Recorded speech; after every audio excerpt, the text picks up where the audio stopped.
हे जे शिल्प आपल्याला पाहायला मिळतंय याला म्हणतात लिंगोद्भव शिव। या ठिकाणी या शिवशंकराच्या जीवनातील एक अद्भुत कथा शिल्पामध्ये कोरलेली आहे। या ठिकाणी भव्य असं शिवलिंग आहे आणि त्याच्यावरती पंचमुखी नागानं फणा काढलेला आपल्याला दिसतोय। इथं वरती दिसतो आहे तो पक्षी, तो म्हणजे हंस। हंस हे ब्रह्मदेवाचं प्रतीक आहे। तर या ठिकाणी आपल्याला जो प्राणी पाहायला मिळतो तो म्हणजे वराह, म्हणजे डुक्कर। विष्णूच्या 10 अवतारांपैकी एक अवतार तो म्हणजे वराह। कथा अशी सांगितली जाते की एकदा या पृथ्वीचा, या ब्रह्मांडाचा आदी काय आणि अंत काय अशा प्रकारची स्पर्धा ही स्वर्गलोकामध्ये निर्माण झाली आणि मग विष्णूनं वराह रूप धारण करून पाताळामध्ये झेप घेतली।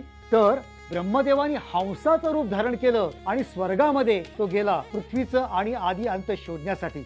मात्र दोघेही निराश होऊन परतले आणि मग त्यांच्या लक्षात आलं या संपूर्ण ब्रह्मांडाचा आदी आणि अंत कोण असेल तर तो प्रत्यक्ष शिवशंकर।